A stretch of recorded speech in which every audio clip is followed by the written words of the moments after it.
Arratsaldeon eta Euskal Herriko Unibertsitatearen aldetik eskerrik asko gonbidapenagatik. Bueno, yo voy a hacer una presentación, he traído unos datos, porque bueno, Alberto ya ha hecho algunos comentarios sobre bueno, qué pasa con las ingenierías, qué pasa con algunos de esos techos de cristal de los que se habla, ¿no? Entonces, pues me he permitido hacer una pequeña presentación, pero antes de ella sí quería haceros una referencia, quería haceros una referencia a un estudio, pues bueno, hablo desde la universidad y por lo tanto pues nos toca pues también hacer un poco ese papel de también la investigación que se está haciendo con perspectiva de género. Hay un estudio del año 89 y por lo tanto es un clásico en el que habla los cuatro puntos de vista de las mujeres y el liderazgo. Y para explicar el acceso de las mujeres a los órganos de decisión, se habla de dos enfoques que luego se han marcado mucho cuáles han sido los procesos de decisiones y en ese trabajo pues, que también comentaba Alberto sobre el papel de los puestos no ejecutivos en consejos de administración de las empresas cotizadas y ese 40% que se quiere llegar en el 2018-2020. Bueno, se habla del primer enfoque, que hombres y mujeres tienen rasgos comunes y, por lo tanto, deben ser evaluados por la misma escala. El segundo enfoque dice que existen diferencias entre sexos en términos de experiencias, valores y formas, pues tanto de comportarse, de sentir, incluso de pensar. En cuanto a ese primer enfoque, bueno, pues habla de dos perspectivas. Por una parte, la igualdad de oportunidades, y se dice desde bueno, pues que el hombre y la mujer deben ser evaluados de la misma escala, pero la mujer tiene que tener una justa oportunidad para acceder a esa escala jerárquica de la organización. Y existe la perspectiva meritocrática, que obviamente nos sonará a todos y a todas, porque es la que dice que realmente la selección tiene que hacerse en función de una cualificación que no tiene que tener en cuenta ni género, ni clase, ni origen, ni raza o religión. En este caso, las posibles eficiencias o ineficiencias en la gestión de los recursos humanos de los consejos de administración o de las selecciones que tengan que hacer en las organizaciones, en la que puede ser, por supuesto, también la universidad, pues tiene que ser en base a ese criterio y no el de discriminación positiva. El otro enfoque habla de bueno, pues que existen diferencias en términos de experiencias y valores de comportarse y, por lo tanto, dice que las mujeres realmente tienen una contribución especial y que poseen unas cualificaciones que pueden considerarse complementarias y que, por lo tanto, se tienen que valorar a la hora de medir esa aportación en los consejos de administración y en los modos eficientes de una organización. Se habla que las mujeres tienen una mentalidad más abierta, mayor capacidad de trabajar en equipo, y que el desarrollo y que están acostumbradas a trabajar en estructuras menos jerárquicas, más horizontales y transversales, y que eso facilita pues, determinadas actuaciones para pues, bueno, la toma de decisiones. Deciros que, bueno, pues que la meritocracia y esa contribución especial que hacen las mujeres son las dos propuestas que son más aceptadas por la literatura y por, en este caso, los cuerpos doctrinales que hablan de las culturas organizacionales y el género.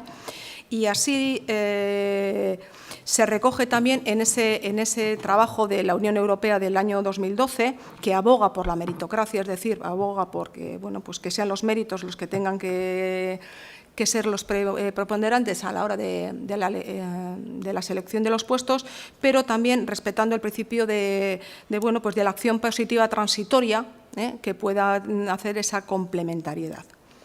Lo dejo para el debate y ahora paso a esos datos de un trabajo que se está haciendo ahora en la universidad que quiero comentaros porque bueno, pues habla un poco de lo que puede ser ese micromundo que es la universidad. La Universidad del País Vasco pues, es la gente que más investigación hace de la comunidad autónoma, pues con más del 60%. Por su tamaño, 7.000 trabajadores y trabajadoras y pues casi 50.000 alumnos y alumnas, creo que son una buena representación de nuestra sociedad, ¿no? Entonces yo creo que puede ser un buen ejemplo pues, para que veamos si realmente existen los techos de cristal, que los existen, pero también me gustaría lanzar un mensaje de esperanza para futuro. El primer dato que aparece ahí son los datos de participación en investigación. Nos habla que, bueno, pues que las mujeres participan en proyectos de investigación pues en el 44,55% y que es algo menor que la plantilla. En la plantilla representan pues, un 46,08%. Obviamente, en relación a los hombres, que tenemos un 55% de participación en la investigación frente a ese 53% o 54% que estamos hablando que son de plantilla.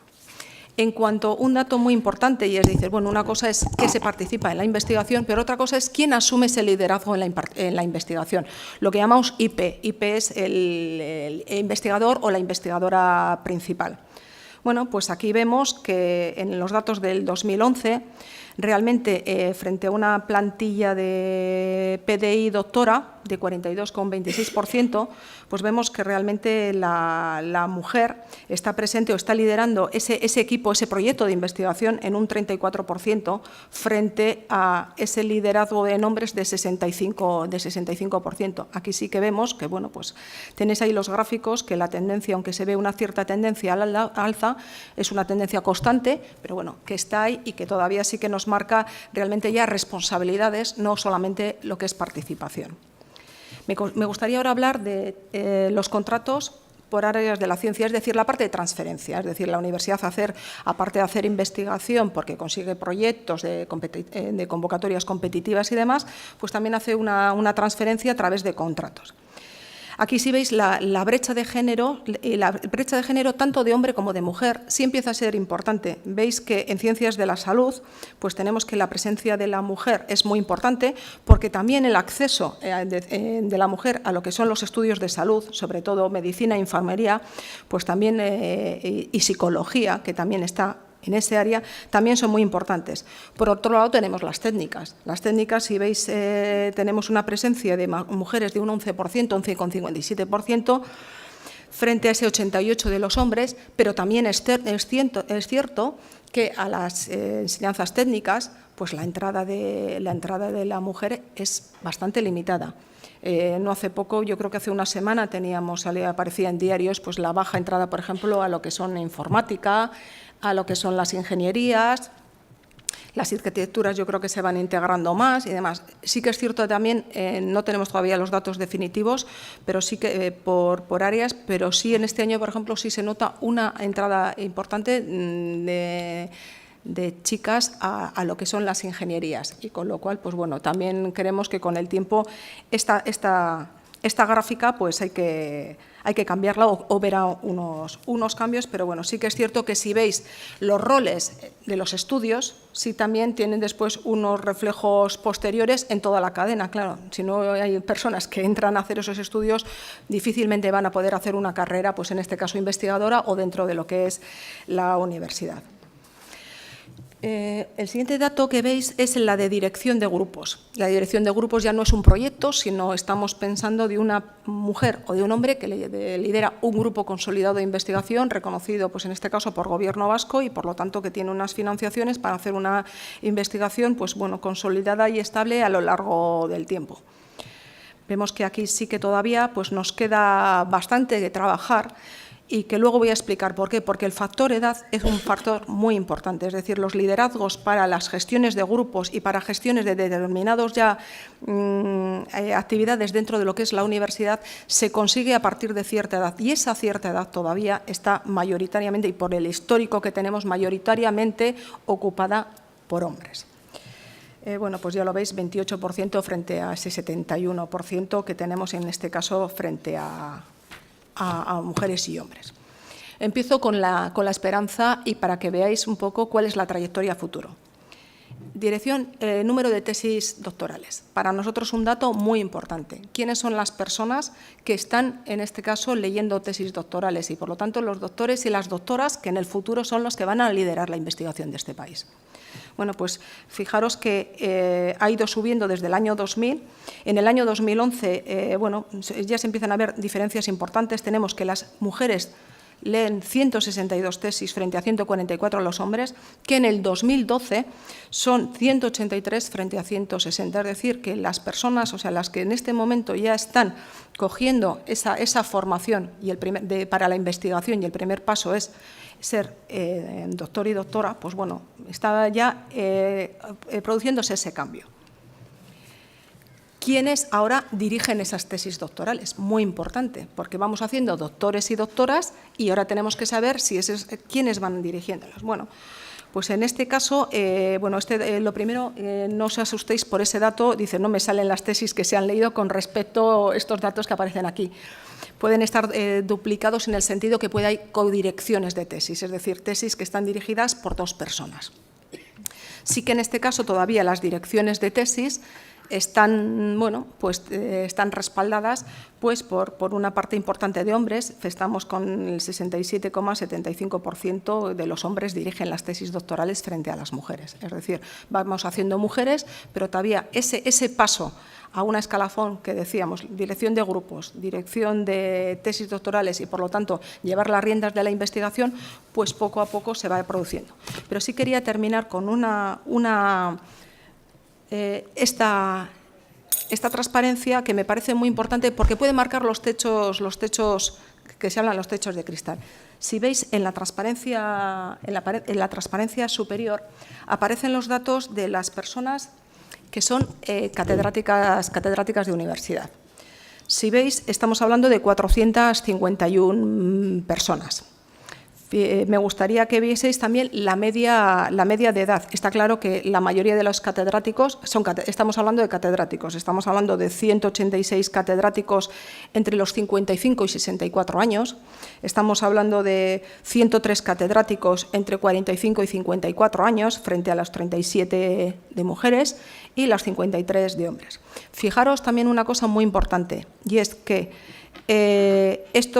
los catedráticos, pues bueno, obviamente los datos nos indican que 25 y 34 años una persona no se hace catedrática, es decir, la carrera académica y llegar a esos puestos de liderazgo en la investigación y ese puesto funcionarial, bueno, pues sobre todo empieza a partir de los 45 años.